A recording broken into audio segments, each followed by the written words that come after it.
Hello dear students, आज की class में हम क्लास 10th मैथ्स का चैप्टर सर्कल्स के बारे में सीखेंगे। तो देखिए, हम लोग सबसे पहले देख लेते हैं कि हमको चैप्टर के अंदर कवर क्या क्या करना है।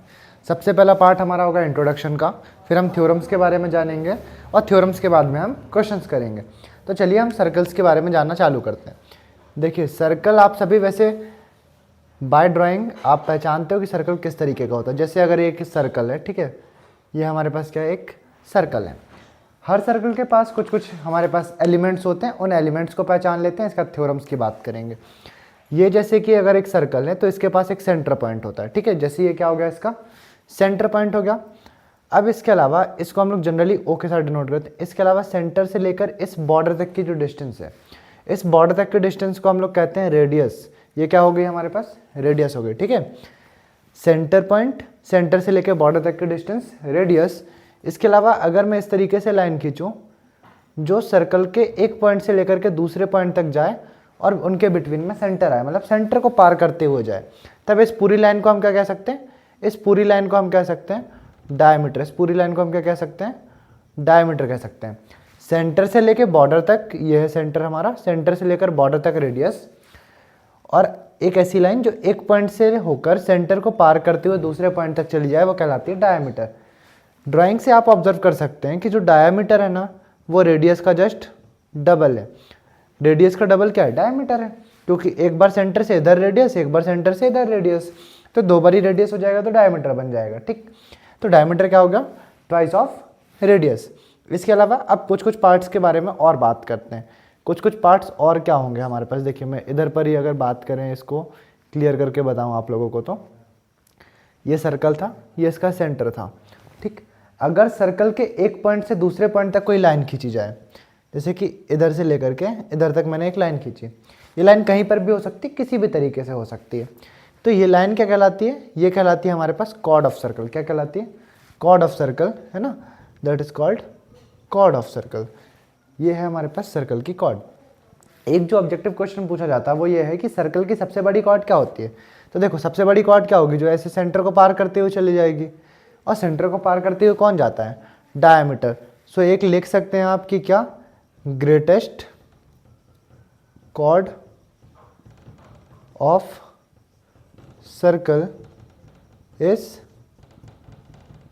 डायमीटर। सबसे बड़ी जो कॉर्ड है, ग्रेटेस्ट कॉर्ड है, वो क्या हो जाएगी, सर्कल हो जाएगी, ठीक है। इसके अलावा कुछ और चीज़ें, जैसे कि देखो, इस कॉर्ड ने सर्कल को दो पार्ट्स में डिवाइड कर दिया। मैं इधर से बताता हूँ इसको क्लियर करके।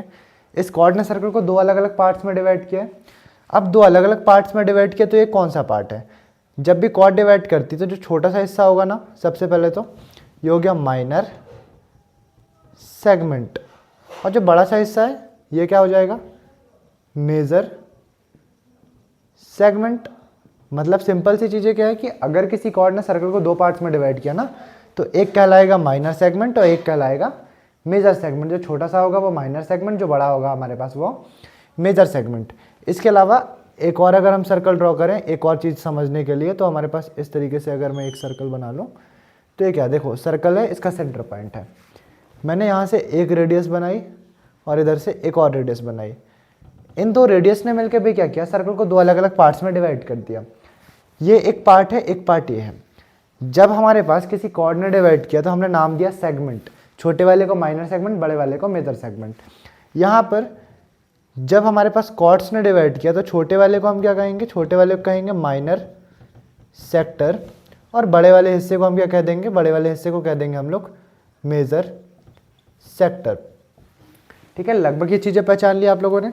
चलिए अब कुछ और चीज़ों की बात करते हैं। कुछ और पे सबसे पहला एक देखते हैं हम कि जैसे अगर कोई सर्कल है, इस सर्कल पर कोई एक ऐसी लाइन आए, देखो कोई एक लाइन आए जो कि सर्कल को एक पॉइंट पर टच करी और निकल गई।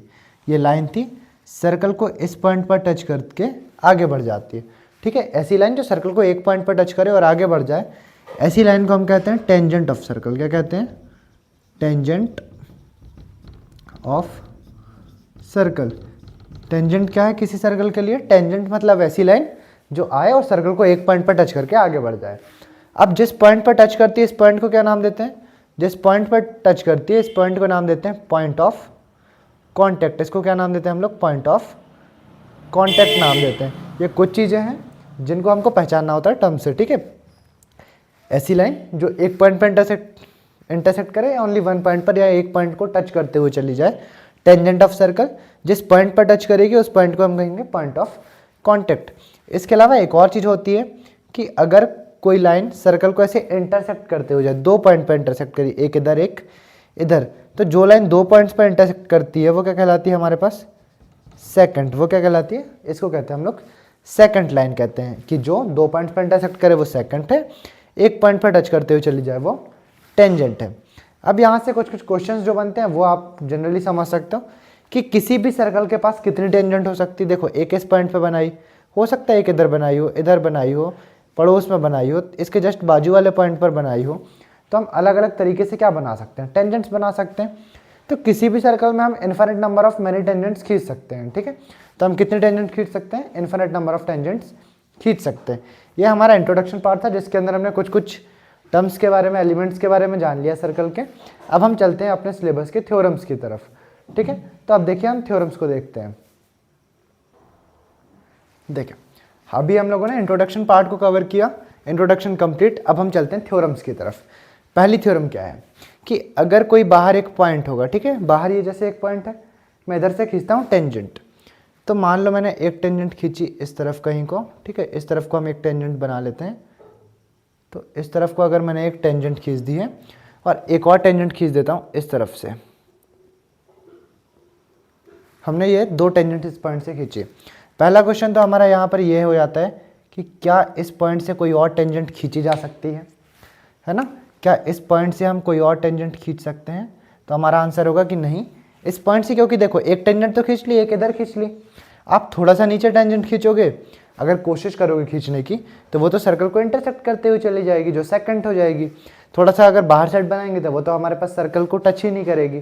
तो हम एक किसी पॉइंट से सिर्फ दो ही टेंजेंट खींच सकते हैं, ठीक। जैसे मान लीजिए ये पॉइंट हमारे पास क्या था, एक्स पॉइंट था, इससे हमने एक्स ए और एक्स बी ये दो टेंजेंट्स खींची। ये पॉइंट ऑफ कॉन्टेक्ट्स के नाम है ए और बी। अब इस सर्कल का क्या होगा, कोई ना कोई सेंटर होगा, सेंटर ओ। पहली थ्योरम क्या कहती है कि जब आप किसी फिक्स पॉइंट से सर्कल पर दो टेंजेंट खींचो, क्या करोगे, जब आप किसी फिक्स पॉइंट से सर्कल पर दो टेंजेंट खींचेंगे, जैसे कि हमने एक्स से एक्स ए और एक्स बी दो टेंजेंट्स खींची हैं, तो दोनों की लेंथ आपस में कैसी होती है, इक्वल होती है। दैट मीन्स हमारे पास जो ए एक्स होगी ना, इसकी लेंथ इक्वल होगी किसके, बी एक्स के। ए एक्स जो लाइन है वो बी एक्स के इक्वल होगी। ये पहली थ्योरम है हमारे पास, ठीक है। सभी को ये थ्योरम बिल्कुल क्लियर होगी आराम से कि दोनों जो टेंजेंट्स होंगी वो आपस में इक्वल होंगी। सेकंड थ्योरम क्या है, सेकंड थ्योरम है हमारे पास कुछ इस तरीके से। देखिए सेकंड थ्योरम के लिए भी हम बाहर एक पॉइंट लेंगे और टेंजेंट्स ड्रॉ करेंगे। जैसे एक टेंजेंट इधर ड्रॉ कर ली, एक टेंजेंट इधर ड्रॉ कर ली। अब ये पॉइंट ऑफ कॉन्टैक्ट एक इधर है, एक इधर पॉइंट ऑफ कॉन्टैक्ट है, ये सेंटर ऑफ सर्कल है, ठीक है। सेंटर ऑफ सर्कल इसको देता हूँ ए बी और सी। हमने पॉइंट ए से ए बी और ए सी दो टेंजेंट्स खींची हैं एक सर्कल पर जिसका सेंटर ओ है। तब सेकंड थ्योरम क्या कहती है कि अगर हम सेंटर को पॉइंट ऑफ कॉन्टैक्ट के साथ मिलाएं, हम क्या करें, सेंटर को पॉइंट ऑफ कॉन्टैक्ट के साथ मिलाएं, तो जो ये लाइन होगी ये बिल्कुल टेंजेंट के परपेंडिकुलर होती है। दैट मीन्स यहाँ कितने डिग्री का एंगल बनेगा, 90 डिग्री का एंगल बनेगा। कितने डिग्री का, 90 डिग्री का। और सिर्फ एक तरफ नहीं, दूसरी तरफ मिलाएंगे तो दूसरी तरफ भी कितने डिग्री का एंगल बनेगा, 90 डिग्री का। ये हमारे पास दो थ्योरम्स हुई। आई होप दोनों थ्योरम्स क्लियर होंगी। देखिए पहली पे क्या है, एक फिक्स पॉइंट से आप दो टेंजेंट खींचो, दोनों की लेंथ आपस में इक्वल होगी, फर्स्ट थ्योरम। सेकंड थ्योरम क्या है कि पॉइंट ऑफ कॉन्टैक्ट को जब भी सेंटर के साथ मिलाया जाता है तो जो लाइन फॉर्म होती है वो टेंजेंट के परपेंडिकुलर होती है। दैट मीन्स 90 डिग्री का एंगल बनाती है, ठीक है। ये हमारे पास सिलेबस में दो थ्योरम्स है। इन्हीं दो थ्योरम्स का अगर मैं एक्स्ट्रा पार्ट कुछ बताऊं आपको, तो देखिए यहाँ पर क्या हुआ, एक क्वाड्रिलेटरल फॉर्म हो गया, ओ सी ए बी, ये एक क्वाड्रिलेटरल है। आपको पता है क्वाड्रिलेटरल के सारे एंगल्स का सम कितना होता है, 360, जिसमें से 90 ये है, 90 ये है, ये वाला एंगल और ये दो एंगल्स हैं, चारों मिलाकर कितने के हो जाएंगे, 360 डिग्रीज के। 90 और 90 मिलाकर ये कितने के हो गए, 180 के। दैट मीन्स ये दोनों जो बचे हैं इनका सम भी कितना होगा, इनका सम भी होगा हमारे पास 180 डिग्री। तो हम पहचान सकते हैं कि ये दोनों एंगल्स का सम कितना होता है, हमेशा 180 डिग्री होता है, ठीक है। ये थ्योरम्स हमारे पास अलग से नहीं है, बट हम लोग यहाँ से चीज़ों को ऑब्जर्व करके समझ सकते हैं। इसके अलावा और समझिए, देखिए और क्या है कि अगर मैं इस सेंटर को इस बाहर वाले पॉइंट के साथ मिला दूँ, इस सेंटर को हम क्या करें, बाहर वाले पॉइंट के साथ मिला दे, तब क्या होगा। देखिए तब यहाँ पर जो सेंटर ओ पर जो एंगल बना था वो भी डिवाइड हुआ 2 पार्ट्स पे, और पॉइंट ए पर जो एंगल बना था वो भी 2 पार्ट्स में डिवाइड हो गया।